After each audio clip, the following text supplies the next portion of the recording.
Bonjour à tous et bienvenue pour une présentation d'importance aujourd'hui. Nous sommes dans le sud marocain, à Essaouira. Et nous présentons les toutes nouvelles Triumph Tiger 900 en version GT Pro d'un côté, Rally Pro de l'autre. Alors on a ces deux modèles que nous avons essayés là, pendant 2 jours. En fait, il y a 5 modèles en tout. Une standard, une GT, une Rally, une GT Pro et une Rally Pro. Donc ça, c'est les 2 modèles que vous voyez ici, ces deux-là. Donc ces 5 machines vont avoir des points communs, à commencer par leur esthétique. Alors comme vous pouvez le voir, toute la face avant a été retravaillée. On garde un petit peu l'esthétique qui était celle du modèle précédent, mais il a été considérablement affiné. On a un éclairage entièrement à LED avec des feux de jour.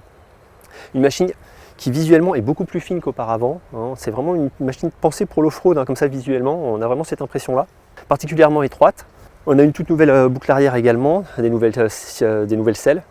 Un espace passager particulièrement confortable, comme ça, à première vue, avec un porte-paquet intégré au super poignet passager. Là franchement c'est bien, je vous en reparlerai un peu tout à l'heure.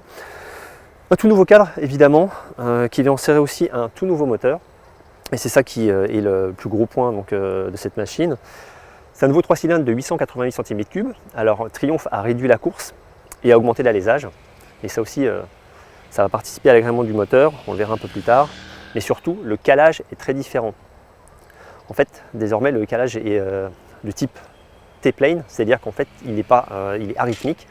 On a un premier piston qui est calé à 180 et les 2 autres à 270.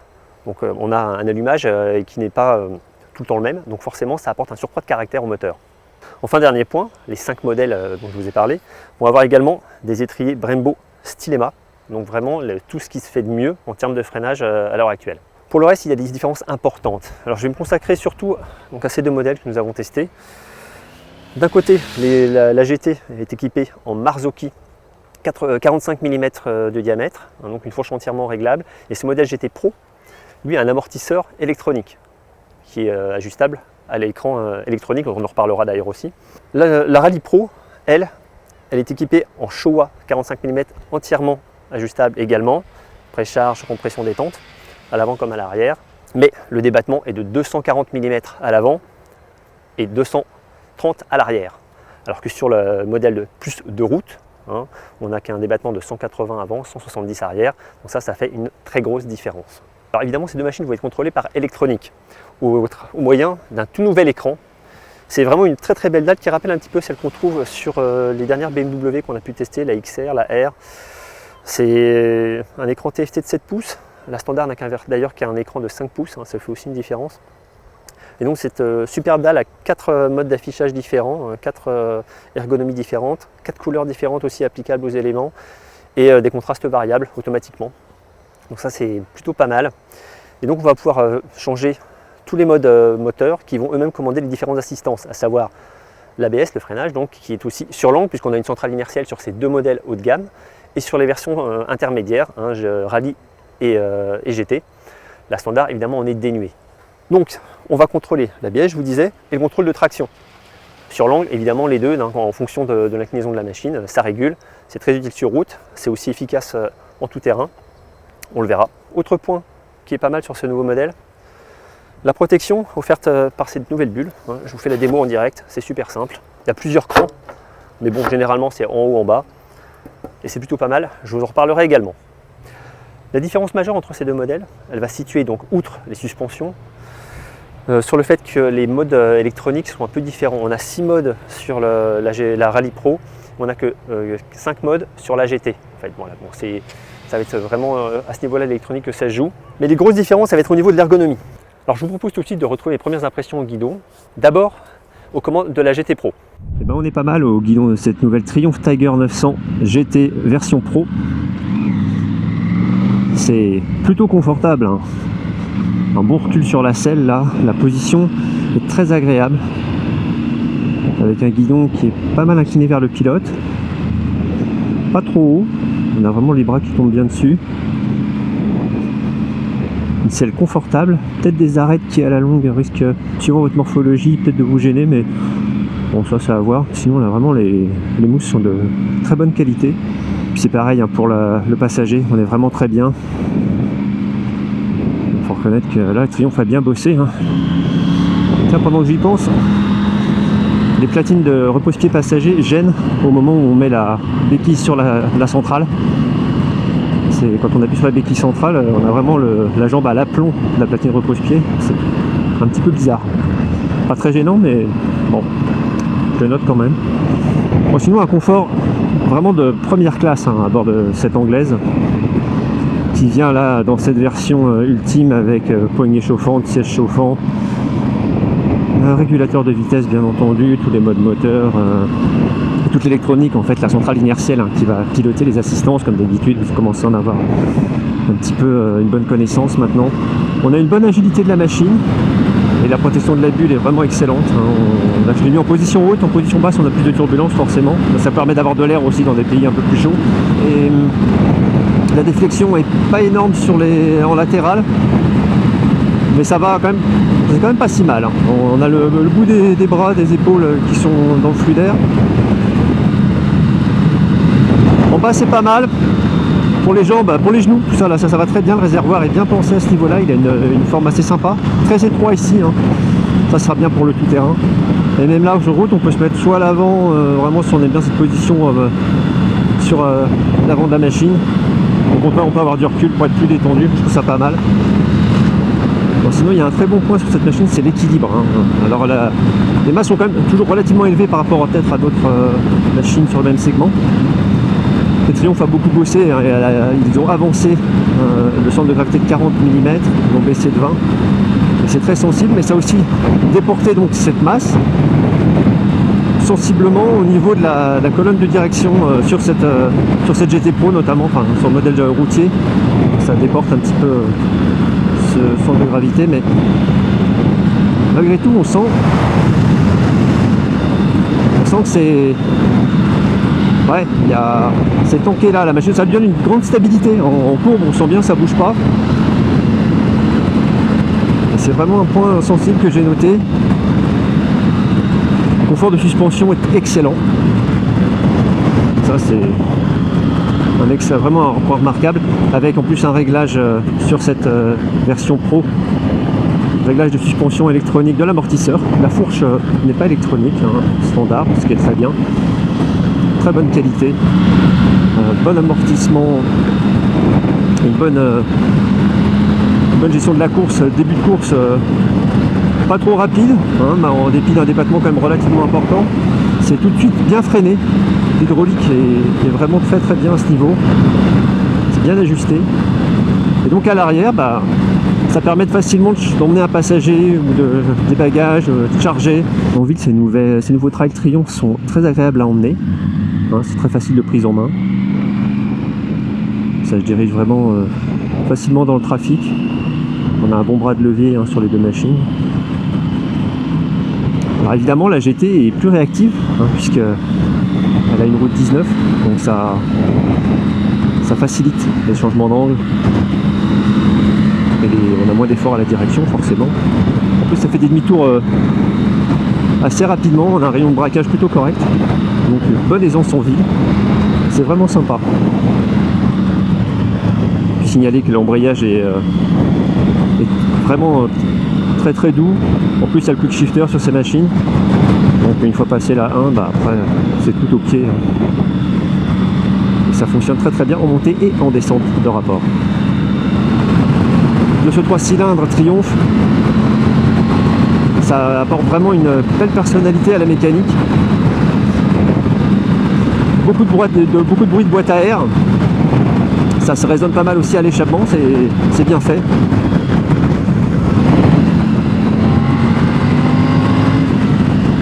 Vous voyez, c'est assez rauque comme son. On a une mécanique qui a vraiment peu d'inertie. Triumph a réduit la course de ce moteur. Et donc ça prend des tours assez facilement. Même très facilement. Et c'est une mécanique qui aime bien être évoluée dans le haut du contour.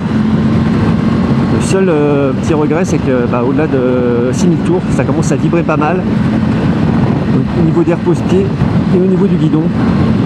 On a un poids en plus des machines qui est relativement correct. Bon, ça fait des machines dynamiques sans être particulièrement sportive, hein, évidemment. On est sur un engin qui est dédié au voyage. Alors question freinage, c'est pareil en fait, on n'est pas dans une hyper démonstrativité sportive. C'est très efficace, mais ça évite une décélération trop incisive, trop brutale. Donc c'est pas mal et on peut tout à fait doser la décélération au levier. On a des éléments vraiment de première qualité, du Brembo Stylema, un étrier radial à l'avant. Donc quand on prend les freins, voilà, on peut vraiment doser la décélération. Je vous propose maintenant de retrouver mes impressions au guidon de cette Tiger 900 Rally Pro, équipée pour l'occasion de pneus Pirelli Scorpion, plus adaptés à un usage off-road. Alors l'ergonomie est un peu différente comparée à celle de la GT. On a un guidon qui est relevé, forcément, pour avoir des aptitudes en tout terrain plus faciles quand on est debout sur les repose-pieds. Ces repose-pieds justement, ils sont reculés d'environ 30 mm par rapport à la version GT. Donc on sent qu'on est sur une machine qui est plus dédiée à l'off-road. D'ailleurs on se recule un peu moins sur la selle, il faut qu'on soit un peu plus proche du guidon parce qu'il est plus haut, plus loin quand même. Et aussi autre chose qu'on sent immédiatement sur cette machine, c'est les protections qui sont sur le cadre. C'est gênant pour les genoux je trouve. On les sent vraiment, hein. Ça fait une différence par rapport au modèle GT. C'est pas forcément très agréable. Je sais pas si vous les sentirez, ça dépend un petit peu comment on est installé, peut-être la longueur des jambes. Autre point très sensible aussi, c'est le confort sur cette machine, qui est encore meilleur que celui de la GT. Là on a des éléments de suspension, notamment une fourche Showa 45 mm aussi, mais avec des débattements très importants, 240 mm, 230 à l'arrière. Ça filtre incroyablement les défauts du bitume. Vraiment le confort est royal. C'est vraiment le vaisseau de la route et aussi le vaisseau de l'off-road. C'est une machine vraiment très très agréable à rouler. Moi je la trouve pas beaucoup moins maniable en pizza à roue avant de 21 que la GT. Franchement, il y a un peu plus de mouvement forcément, hein, avec ces suspensions plus capables en tout terrain. Je sais pas, je la trouve plus agréable. Et c'est certainement dû au fait que le centre de gravité il est un peu déplacé, il est un petit peu plus vers le pilote. Et moi je trouve qu'on a moins cette sensation de stabilité importante au niveau de l'avant de la machine, sur ce qu'on peut ressentir sur la GT. Je trouve qu'on l'a moins sur cette rallye, hein, c'est assez logique. Et je la trouve vraiment très agréable. Le moteur est également très souple et ça donne beaucoup d'aisance, hein, en off-road. Agréable, on peut évoluer sur un filet de gaz, l'injection est très fine à ce niveau aussi. Ça réagit parfaitement à la moindre rotation de la poignée. C'est vraiment agréable. Le moteur est vraiment très disponible. C'est vraiment sympa. Alors sur les deux machines, moi je dirais que le point faible, ça va être les vibrations. Alors pas au régime usuel. Quand on accélère, on a des trépidations qui sont pas gênantes, hein, donc en accélération c'est plutôt sympa d'avoir un peu cette vie mécanique qui est distillée par le moteur. Mais par contre si on veut tenir un 140 ou un 150 de moyenne, là où c'est possible, dès 140 en fait, hein, dès qu'on atteint les 6000 tours, on a des vibrations qui commencent à envahir les poignets et les repose-pieds. On se sentirait presque moins au guidon de la rallye. En tout cas sur la GT c'est très sensible. C'est un peu dommage à ce niveau-là, même si encore une fois, bon, c'est pas au régime usuel. Donc voilà, alors vous avez pu voir que les deux machines ont un point commun. C'est ces masques qui ont été déplacés, hein, par Triumph vers l'avant et vers le bas de la machine. C'est très sensible, mais c'est très sensible d'une certaine façon aussi. Ça apporte évidemment plus d'aisance d'avoir déplacé les masses, hein, c'est plus bas, on a une plus grande facilité en la machine. On sent qu'il y a un très bon équilibre aussi, hein. C'est deux machines très bien équilibrées, ça y a pas de souci. Mais le poids, la masse, pardon, le centre de gravité a été ramené par là. Au niveau de la colonne, au niveau du réservoir, on le sent à peu près à ce niveau-là. C'est plus sensible encore sur la GT parce qu'elle est plus basse, hein, et largement plus basse, et surtout elle a une roue de 19 pouces quand la Rally Pro va avoir une roue avant de 21 pouces, roue rayonnée d'ailleurs. Et donc évidemment cette sensation elle est un peu diminuée, donc cette sensation de poids sur l'avant est un peu diminuée sur la Rally Pro. On le sent davantage donc sur la GT en route. Ça c'est un point qui n'est pas tellement gênant en termes d'évolution routière, d'autant plus que les machines semblent très très stables. Hein. Une fois qu'on est sur l'angle, on ne bouge pas hein, sur la route, que ce soit avec les deux d'ailleurs. En tout terrain, je trouve qu'on a plus de mal à emmener la machine parfois en évolution serrée à très basse vitesse. Voilà, on a du mal à l'engager, je trouve, par rapport à d'autres machines. Hein. C'est pas vraiment gênant, c'est plus un ressenti qui, moi, personnellement, ne me va pas. Je dirais pas que c'est un vrai problème. Je vous laisse voir ça éventuellement si vous avez l'occasion de l'emmener dans des petits chemins. À vous de voir. Alors ce nouveau moteur qui sort donc toujours 95 chevaux mais à 800 tours de moins, hein, environ 800 tours. Pareil pour le couple, on a plus de couple là pour le coup, mais aussi 800 tours de moins. Donc on a 87 Nm hein, de couple. Ça dynamise très très bien la machine et le fait d'avoir une plage plus large d'utilisation des performances moteurs, hein, de cette puissance et de ce couple, ça rend la moto d'autant plus vivante. Hein, ce 3 cylindres calé différemment aussi, hein, de façon irrégulière. Ça participe à la personnalité mécanique de ces machines. Il y a beaucoup de souplesse aussi également. Sur route, c'est très agréable, mais sur tout terrain, ça l'est particulièrement. En tout cas, deux machines particulièrement intéressantes sur un segment qui, pour beaucoup de motards, représente un petit peu le choix incontournable, hein, puisque c'est des machines qu'on va pouvoir utiliser à la fois au quotidien, en voyage, voire partir dans le paysage, hein, comme j'aime bien le dire. Ces deux machines satisfont à ça de façon plus ou moins marquée, hein, donc en fonction de l'utilisation. Ma préférence ira quand même vers le modèle Rally Pro, puisque c'est la plus polyvalente. C'est également celle qui apporte le plus de confort sur route, même si ça balance un peu plus forcément à la prise des freins. Il y a un peu plus d'inertie sur les changements d'angle, forcément 240 mm de course de suspension, sur l'avant on le sent. Le prix de ces deux modèles, 15 200 € pour la Triumph Tiger GT Pro, 15 800 € pour la Tiger 900 Rally Pro.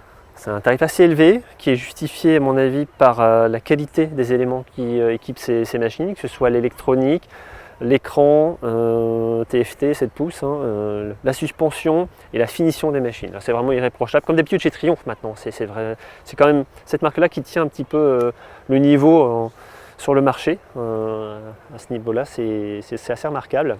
À comparer à la concurrence, il y a des machines qui au quotidien sont quand même plus abordables. On vous en dit plus et bien davantage encore online sur le repère des motards.com. N'oubliez pas de vous abonner à la chaîne YouTube et puis moi je vous retrouve très prochainement pour un nouvel essai. Merci.